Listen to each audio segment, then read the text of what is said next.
मैं भी एक पार्टी चलाता हूँ, असम में मैंने 21 सीटों पर चुनाव भी लड़ाया। आप गूगल पर सर्च कर लीजिए, वहां पर उनको 3-4% वोट भी मिला। और वर्तमान समय में आपकी पार्टी पॉलिटिकल जस्टिस पार्टी के 2 चेयरमैन भी है। आसाम यहाँ से 3000 किलोमीटर दूर, आप गूगल पर सर्च कर सकते थे। कहने का मतलब यह है मेरे भाइयों कि जिस समाज को कोई दल नहीं होता उसका कोई बल नहीं होता, और जिसका कोई बल नहीं होता उसकी समस्याओं को जिंदगी भर मांगते रहो, कभी कोई हल नहीं होगा। तो भाई अगर अपना तुमको अपने अपने परिवार का कल्याण करना है तब तो भैया मांगते रहो, इकट्ठा करते रहो, नेताओं को बुलाते रहो, मांग पत्र देते रहो। लेकिन इस लोकतांत्रिक व्यवस्था में, इस लोकतांत्रिक देश में मालूम है कि जिसकी सरकार बन जाती है 5 साल के लिए, आप करते रहो धरना प्रदर्शन, मांगते रहो मांगे, लेकिन सरकार का जो प्रोटोकॉल है, जो सरकार का मुखिया बैठता है, जहां से शासनादेश जारी होता है, अगर वो नहीं चाहेगा तो आप मांगते मांगते मर जाओगे, एक भी मांग तुम्हारी पूरी होने वाली नहीं है। उसके लिए आपको सरकार का एक पावा बनना पड़ेगा। जैसे कुर्सी के 4 पाए होते हैं, कुर्सी के 4 पाए होते हैं, और अगर एक पाया कमजोर है और वो टूट जाए तो कुर्सी पे बैठने वाला आदमी धड़म से नीचे गिर जाएगा। जब तक ये समाज के नेता सरकार की एक कुर्सी का पावा नहीं बनेंगे, तब तक तुम्हारी समस्याएं कभी हल होने वाली नहीं है। और मैं वादा करता हूं कि आप 72 साल से संगठन चला रहे हो, आप 2-3 साल में। और मैं एक बात और कहना चाहता हूं कि अगर राजेश सिद्धार्थ, राजेश बाल्मीकि इस योग्य नहीं है तो मैं सरेंडर करने को तैयार हूं। आए कोई सूरमा निकले और पार्टी को चलाए, सरकार में शामिल हो, मैं उसका साथ देने के लिए तैयार हूं। अरे आप कमीशन के चेयरमैन बनाने वाले बनो, आयोग के चेयरमैन बनाने वाले बनो, ये भी का कटोरा देने वाले की अब इस देश के अंदर कोई वैल्यू नहीं रहेगी। सम्मानित साथियों, मेरा आपसे हाथ जोड़ के प्रार्थना है, निश्चित तौर पे ऐसे मांग पत्र तमाम शासन में गए, और इस सरकार में, सरकार का कोई मंत्री की औकात नहीं है। एक बात मैं आपको और बताना चाहता हूं कि जो दूसरी सरकार के नुमाइंदे हमारे समाज के जाते हैं कठपुतली बनकर, उनकी स्थिति मालूम क्या होती है? उनकी स्थिति यह होती है कि जैसे गांव में या शहर में अगर दूध देने वाला कोई जानवर है और उसका बच्चा जब खत्म हो जाता है तो जो मालिक होता है, ग्वाला होता है, उस बच्चे की खाल निकलवा लेता है और उसमें भूसा भर देता है, और जब उसको दूध निकालना होता है तो उस भोले वाले जानवर के सामने वो धोखा बना के रख देते हैं। और वो भोला वाला जानवर ये चाहता है कि हमारा बच्चा अभी जीवित है, और अपने शरीर का एक एक बूंद दूध जो है धोखे में आके देने का काम करते हैं।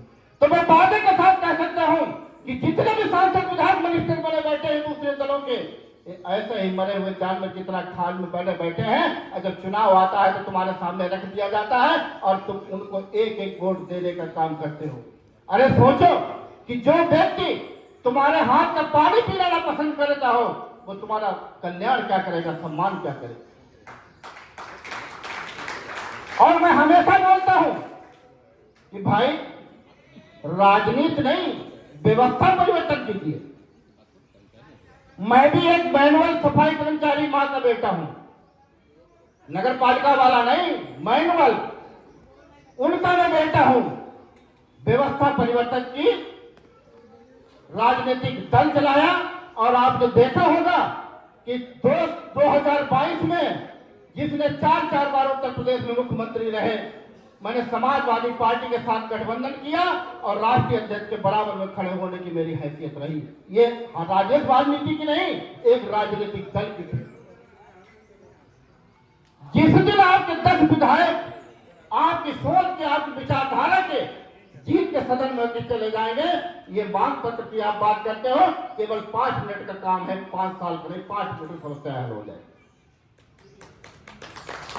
तो सम्मानित साथियों, हमारे जो प्रोफेसर लोग हैं, नेता लोग हैं, कहते हैं कि साहब कब तक लड़ते रहोगे कि हम सफाई कर्मचारी बनते रहे, सफाई कर्मचारी बनते रहे। अरे थोड़ा हटके देखो, अगर हम अपना जाति संबंधित व्यवसाय छोड़ दें, ये बात कोई नहीं बताएगा।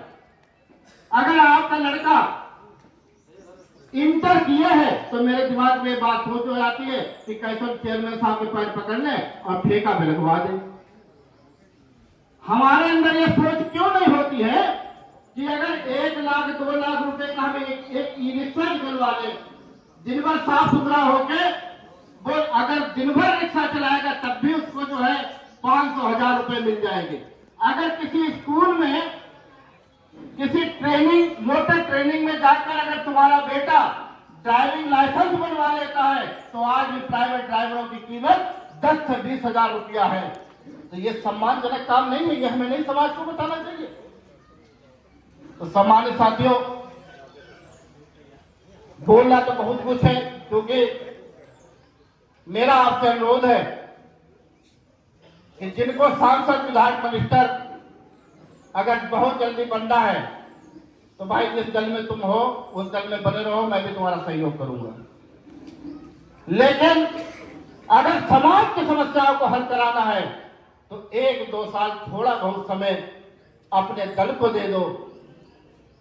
बहुत से दल ऐसे हैं, छोटे छोटे दल, आपने देखा होगा ओम प्रकाश राजभर समाज बहुत ज्यादा नहीं है, लेकिन आप जो कहता है सरकार वो करती है। आपने देखा हो पटेल समाज बहुत ज्यादा नहीं है, लेकिन वो सरकार में शामिल है। लेकिन हम लोग क्या, हम लोग आज भी लकीर के फकीर बने हुए हैं। तो मेरा आपसे अनुरोध है सम्मानित साथियों कि जितना हो सके, और अभी माननीय अध्यक्ष जी गोरखपुर की घटना की बात कर रहे थे, मैं आपको विश्वास दिलाना चाहता हूं कि हम सरकार में नहीं हैं, लेकिन हमारी पार्टी में सैकड़ों अधिकारी IAS IPS आप जिले में चले जाइए, कहीं न कहीं कोई गोपनीय तरीके से आपको मिल जाएगा।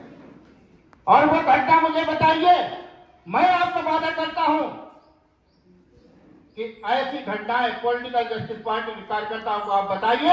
हमारा भले ही अभी संगठन कमजोर है, लेकिन निश्चित तौर पर उसको सबक सिखाने अगर ना काम किया तो राजनीति से संन्यास ले लेंगे। ऐसी घटनाएं अगर कहीं पे हो तो प्रदेश में मुझे बताइए। साथियों,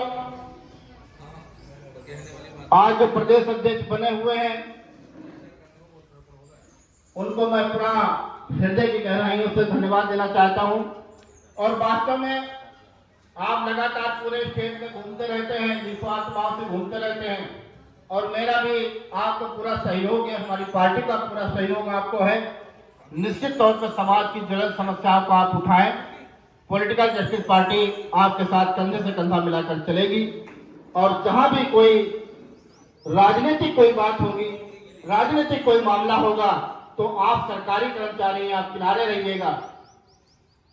राष्ट्रीय अध्यक्ष छोटी पार्टी को या बड़ी पार्टी को हो, मीडिया उसकी बात सुनती है, और जहां जाते हैं प्रशासन हिलता है।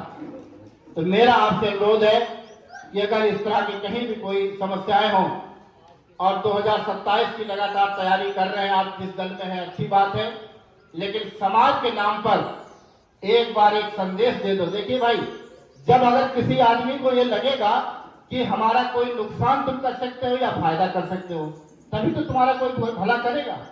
जब किसी को लगेगा ही नहीं कि तुम्हारे हमारे साथ रहने से कोई फायदा है या हटने से कोई नुकसान है, तो तुम्हारा क्यों भला करने लगेगा बताइए। मैं लोकसभा 2024 का चुनाव लड़ा, सामान्य सीट से चुनाव लड़ा, बड़े बड़े धुरंधर हमारे सामने चुनाव लड़ रहे थे। सामान्य सीट लोकसभा 29 धौलारा से मैंने चुनाव लड़ा, और जैसे अन्य पार्टियों ने चुनाव लड़ा वैसे मैंने चुनाव लड़ा। अध्यक्ष जी हमारे चुनाव में गए थे, 70-72 लाख रुपए की खर्चा भी किया और तमाम गाड़ियां चलाई, लेकिन मनोवादियों ने ऐन वक्त पे 8 दिन चुनाव के रह गए, तो मेरा चुनाव चिन्ह जो था उसको चुनाव चिन्ह ही कैंसिल करा दिया, क्योंकि हमारे क्षेत्र से बहुत बड़ी नेता चुनाव लड़ रही थी। लेकिन हम चुनाव 8 दिन केवल बचे थे, तो उन्होंने सोचा होगा कि पर्चा वापस ले लेगा, लेकिन हमने पर्चा वापस नहीं लिया। जितने वोट हमको मिले उतने वोटों से उनको मैंने हराने का जरूर काम किया था। उतने वोटों से आप गूगल पर सर्च करिए, उतने ही वोटों से वो हारे। आज पूरे देश के अंदर एक चीज और मैं बताना चाहता हूं मेरे भाइयों, कि अगर तुम्हें समाज का भला करना है तो तुम्हें सर्व समाज की राजनीति करनी पड़ेगी। तुम्हें सर्व समाज की राजनीति, सर्व समाज का मतलब जो समाज वर्ण व्यवस्था बनाए रखना चाहता है उसको छोड़ के बाकी आपको सबकी राजनीति करनी पड़ेगी। भाई आप अखिलेश यादव को देखिए, मुलायम सिंह यादव को देखिए, ये कभी नहीं कहते कि हम यादव बात कर रहे हैं, चमार बात कर रहे हैं, लेकिन जब वो शासन सत्ता में आते हैं तो निश्चित तौर पे अपने समाज का पहले भला करते हैं। हमारे लोग क्या, अभी दिल्ली में चुनाव हुआ, दिल्ली में मैंने कहा भाई 11 कैंडिडेट चुनाव मैदान में उतार दो, बड़े बड़े धुरंधर बहुत मोटी मोटी चैन वाले वहां लोग थे, गले में डाले। अब वो साहब कहने लगे कि नहीं साहब वहां मिशन वाल्मीकि सरकार, मिशन वाल्मीकि सरकार। तो साहब हमने कहा कि एक समाज से किसी को उत्थान नहीं होगा। अरे आप पार्टी का, आप समाज के कैंडिडेट उतारिए और 2-4 विधायक आपके जीत जाए तो सरकार हिलेगी और जो चाहोगे वो काम करा लोगे, लेकिन साहब उनके समझ में नहीं आया।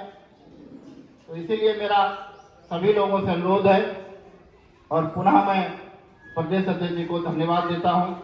यहाँ पर आए हुए सभी साथियों को मैं धन्यवाद देना चाहता हूं कि आपने मुझे सुना, समय दिया, बहुत बहुत धन्यवाद। पूरी पार्टी आपकी आभारी है।